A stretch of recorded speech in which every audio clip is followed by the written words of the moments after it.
नमस्कार। मेहता टॉक्स हजारीबाग में आपका स्वागत है। आज सिनेमा ज्ञान माधुरी भोजपुरी फिल्म भौजी को आज के विवरण के लिए चयन किया। भौजी फिल्म 1965, इसके निर्देशक कुंदन शाह थे। इसको लिखा था रंजन बोस ने। कहानी बेजोड़ थी। भोजपुरी संस्कृति सभ्यता, उसके पृष्ठभूमि पर जो कथाएं, जो किस्से चल सकते हैं भोजपुरी में, उन्हीं किस्सों पर आधारित इस फिल्म की पटकथा भी थी। दो भाई की कहानी है। इसमें एक सुजीत कुमार, जो हिंदी फिल्मों के चरित्र अभिनेता, पहले भोजपुरी फिल्मों में ही आया करते थे, तो इस भौजी फिल्म में इनकी एंट्री हुई थी। भोजपुरी में सुजीत कुमार की दो भाइयों की कहानी है। जैसा कि मैं बताया, एक भाई छोटा असीम कुमार और बड़ा सुजीत कुमार।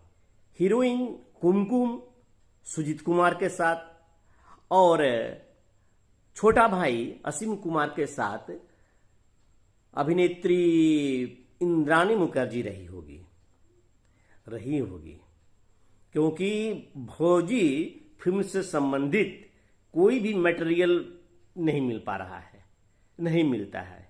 ये तो मेरी बात है कि कुछ स्मरण है उन दिनों की। 1965 में रिलीज हुई फिल्म को मैं 1966 में देखा था, और ये फिल्म की कहानी इतनी करुणा और से भरी हुई कहानी थी कि या तो मेरा बालमन, भावुक मन बहुत वो रुलाई आई थी। कहानी में बहुत दर्द था। दोनों भाई एक साथ रहते थे, दोनों की शादी हुई और वे दोनों अलग हो गए। वो छोटी आई, तो छोटी आने के कारण बड़ा छोटा कुछ पढ़ा लिखा था, कई कारणों से वो छोटी नहीं रहना पसंद की बड़े के साथ, और वो छोटी अपने पति के साथ, जहाँ कुछ नौकरी छोटी मोटी करता था पति असीम कुमार, वहाँ कस्बाई नुमा एक शहर में चली गई। अब जब छोटी गर्भवती हुई तो उन्हीं दिनों बड़ी वो जेठानी का भी गर्भाधान हो गया था। संजोग देखिए, हॉस्पिटल में, अच्छा, छोटी की जो पिता माता थे वे भी बड़े घर के थे थोड़े, और बड़ा इनको प्रतिष्ठा देते नहीं थे बड़े को, क्योंकि वो ज़्यादा वो किसान टाइप के थे, अपने गमई वातावरण के रहने वाले, परंतु फिर भी अपने भाई को माता पिता के नहीं रहने पर के बावजूद भी इस हद तक पढ़ाया कि वो नौकरी करने लायक हुआ, तथा उनकी शादी भी करवाई। लेकिन फिर भी छोटी के माता पिता के एक अलग तेवर होते थे। तो हॉस्पिटल में बच्चा जब जन रही थी तो वो बच्चा नहीं था। बच्चा भी नहीं, और डॉक्टर ने कहा कि देखिए, इनको जब होश आएगा और तो ये तो बहुत विलाप करेगी, उसकी परवाह नहीं है। परवाह इसकी है, इसका शोक बर्दाश्त नहीं कर पाएगी। इस शोक से बचने के लिए इसके बच्चे को इसके गोद में होना जरूरी है। फिर 2-3 वर्षों 4 वर्ष के बाद में ये फिर एज यूजुअल हो जाएगा, माँ भी बनेगी। संभवतः ऐसा था। मैं बताया ना कि इसकी कथानक का कोई कहीं सामग्री नहीं मिलता है। जिनको याद हो, जिनके पास कोई मटेरियल मिले, वो मुझे सहयोग करें। ये मैं जैसा देखा था वैसा स्मरण जैसा है वह मैं बताता हूँ। तो ये दोनों भाइयों में अलगाव हो ही गया था। उसी वक्त में जब बड़े भाई को पता चला कि छोटे भाई की पत्नी के साथ ये हादसा है, उसके भावज के साथ, तो हॉस्पिटल पहुंच करके, शहर और गांव में बहुत ज़्यादा दूरी नहीं थी, इसलिए पहुंच करके वह तुरंत के इसकी व्यवस्था मैं करता हूं छोटे, तुम घबराओ मत, और सबको दिलासा दे करके अपना घर पहुंचा। तो पता चला कि इसकी पत्नी को लड़का हुआ है। तो उस पत्नी अपने पत्नी को बोला कि इस प्रकार की बात है, छोटी के साथ ये मुसीबत आई है और इसको हम कुछ दिनों के लिए रख देते हैं, उसके बाद स्वस्थ हो जाएगी तो फिर हकीकत बता करके ये अपना मुन्ना वापस ले लेंगे। पहले तो तैयार नहीं हुई जेठानी, जिसकी भूमिका में कुमकुम थी, परंतु बाद में वो तुरंत फिर मान गई। और मान जाने के बाद में वो सुजीत कुमार अपने हृदय के टुकड़े को ले जाकर हॉस्पिटल में वो अपने छोटे भाई के हाथों दिया और छोटे भाई अपने पत्नी के बगल में इसको लिटा दिया। बाद में होश आया, सब कुछ ठीक हुआ, फिर सब ठीक ठाक हुआ। थोड़ा दिन हॉस्पिटल में रहने के बाद में और नैहर में रहने के बाद में छोटी फिर घर आ गई। एक तरफ बड़ी, एक तरफ छोटी, बड़ा भाई एक तरफ, दूसरी तरफ छोटा भाई, अर्थात गोतिया हो गए दोनों। तो ये मुन्ने के प्रति वास्तव में मुन्ना की जो माँ थी कुमकुम, उसकी बराबर यह लगे कि वह अपने बेटे को थोड़ा सा देखे। लेकिन छोटी देवरानी को यह पता था कि बड़ी को भी बच्चा हुआ था, पर उसकी मृत्यु हो गई। इसके वजह से एक दिन किसी बात पर लड़ाई हुई और देवरानी ने बड़ी जेठानी को धोन दी, कुलक्षणी हो, डायन हो, तुम अपने बच्चे को खा गई। विविध प्रकार की गालियां इतनी कि वो रो रो कर कुमकुम अपनी आंखें फुला ली थी। शाम को उसके पति जब आए तो उन्होंने उनको बताई, तो वे कहे कि धैर्य रखो, ऐसा होता है। इसके बाद मुन्ना थोड़ा बीमार पड़ गया तो लोग शहर चले आए, जहाँ नौकरी करता था वहाँ चले गए। तो यहाँ पर का एक दृश्य मुझे याद है। बच्चा तो ठीक हो गया था। यह सुजीत कुमार जब पहुंचता है छोटे भाई के डेरे पर, एक खटिया पर बैठा होता है। भोजपुरी समाज में देखिए, एक खटिया पर बैठा हुआ है, उस पर एक चादर बिछी हुई है, एक लोटा पानी रख करके उसकी भावज देती है। छोटे भाई की पत्नी हाथ धोता है, पांव धोता है, फिर खटिया पर बैठता है गमछी डाले हुए कंधा पर। इस बीच में वो मुन्ने को, छोटा मुन्ना है अभी, मुन्ने को लेकर के आती है। वास्तव में उसके पिता सुजीत कुमार ही हैं। मुन्ने को लेकर के आती है और तब सुजीत कुमार जिस खटिया पर बैठे थे उस खटिया से उठकर एक पद आगे बढ़ जाते हैं और खटिया पर मुन्ना को सुला देती है। तब वह सुजीत कुमार वापस खटिया पर आता है और मुन्ने को उठाकर गोदी में उसको प्यार करता है, छोटा बच्चा दुलार करता है। देखिए ये क्यों ऐसा हुआ, यह आज भी है, यह परंपरा थी कि कभी भी छोटे भाई की पत्नी और बड़े को, जेठ को वह स्पर्श न करे। जेठ कभी छोटे भाई की पत्नी को स्पर्श नहीं करते थे। आज पता नहीं क्या है, आज तो मैं नहीं समझता हूं कि वैसा कुछ चल रहा। आज इसको सब कहेगा कि ये सब रूढ़िवादी है। छोटी बहन का पति कभी अपने पत्नी के बड़ी बहन को छू नहीं सकता था, वो जेठ साली होती थी। और छोटे भाई की पत्नी के लिए उसका बड़ा भाई जेठ होता था। ये दोनों नहीं, स्पर्श तक का मना था। परंतु आज कहां है?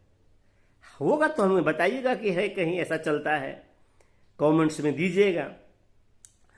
तो उसके बाद, इस घटना के बाद वो फिर थोड़ा स्वस्थ हो लेता है, तो पुनः छोटा भाई अपनी पत्नी के साथ अपने घर चले आते हैं, गांव ही, और वहां पर रहते हैं। छोटा बच्चा भी है। बच्चा तो कुमकुम का है, जेठानी का है, बराबर इसका हृदय कांपता है। ऐसे कई दृश्य आए हैं जो कि करुणा से भरा हुआ है, हृदय स्पर्शी है। संवाद ऐसे ऐसे थे भोजपुरी में कि हमेशा रुलाता था, सन्नाटा रहता था फिल्म हॉल में। और एक दिन ऐसा हुआ कि पति और पत्नी, छोटे दोनों पति पत्नी, मुन्ना नींद में सोया था, उसको छोड़ करके दोनों सिनेमा चले गए। कहाँ चले गए? सिनेमा शहर में मैटनी शो देखने के लिए। थोड़ा मुन्ना बड़ा लेकिन दूध पीता था उस वक्त में। मुन्ना सिनेमा चला गया। मुन्ने के माने छोटे और छोटे की पत्नी दोनों पिक्चर चले गए देखने। और तब रात होने लगी, अभी नहीं आया। मुन्ना की नींद खुल गई और बहुत उसको भूख से बेतहाशा रोने लगा। लेकिन वो कसम दी हुई थी। एक लड़ाई इधर हाली हुआ था दोनों भाइयों के बीच में। छोटी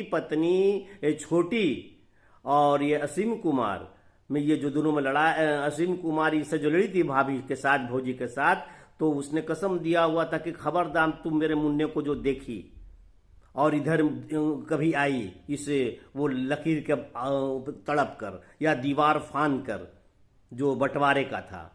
लेकिन उस दिन इस प्रकार से मुन्ना रो रहा था, अपने को तो बहुत वो जेठानी उसकी, बल्कि असली माँ रोकी कि नहीं जाएंगे, इस तरह का कसम दी हुई है। लेकिन मुन्ना भूख से प्यासा है, संभव है कि वो खाट से गिर भी जाए, क्या न क्या हो जाएगा, कब सिनेमा देख के आएंगे। इसलिए वो सारे सौगंध और कसम को तोड़कर उस पार चली आई, छोटे भाई के हिस्से के तरह और हिस्से के तरफ, और मुन्ना को झपट कर गोद में उठा करके अपने स्तन उसके मुंह में डाली। बच्चा को दूध मिलने लगा। बहुत दिन की सब लगातार होते चला जा रहा था। मुन्ना दूध पीने लगा और वो चुप हो गया। और चुप होने के लिए उसने एक गीत गाई। वो आकाश में बादलों के बीच जाते चंदा मामा को देख करके, ये चंदा मामा रे आवा बारे आवा, चंदा मामा अरे आव पारे आव, नदिया किनारे आव, सोना के कटोरिया में दूध भात ले आव, बबुआ का मुहुआ में घुटू। चंदा मामा अरे आव पारे आव, नदिया किनारे आव, सोना के कटोरिया में दूध भात ले आव, बबुआ का मुहुआ में घुटू। और जिस समय यह गाना समाप्त हुआ, मुन्ना अपने वास्तविक माँ के छाती से लगा हुआ था। तभी उसके देवर और देवरानी बाहर से पधार गए। देवरानी की तो गुस्सा 8वें 7वें आसमान पर। हिम्मत कैसे की तुम मेरे हिस्से में आने की, और बच्चे को गोदी ही नहीं, बच्चे के मुंह में अपना दूध भी डाल दी। एक तो तू निपुती है, तुम्हें बच्चा नहीं हुआ, और अपना वो छीन करके बच्चे को, और छोटी ने बच्चे के हलक में उंगली डाल करके उन सारे दूध को पेट से उल्टी करवाने लगा कि ये डायन है, ये तो जहर डाल दिया बच्चे के अंदर अपने छाती का दूध पिला करके। वो बेचारी रोती हुई जा करके अपने पति से के सीने पर टिका दी माथा। और इस प्रकार से उस फिल्म का इतना, मैंने शुरू में कहा कि बहुत करुणा है, और आखिर में खैर ये गलतफहमी दूर होती है किसी तरह से। फिर दोनों भाइयों के बीच में ये सम्मति बनती है कि नहीं, हम लोग वो गलत शिकार हो रहे हैं, भ्रम में पड़ रहे हैं, और फिर दोनों भाइयों का मिलन होता है। और एक चीज़ है कि बंटवारा जो हो गया था, वैसा आमतौर से देखा तो नहीं जाता है, लेकिन उस पिक्चर में दिखाया था कि फिर बंटवारे को हटा करके फिर संयुक्त ज्वाइंट फैमिली हो जाते हैं।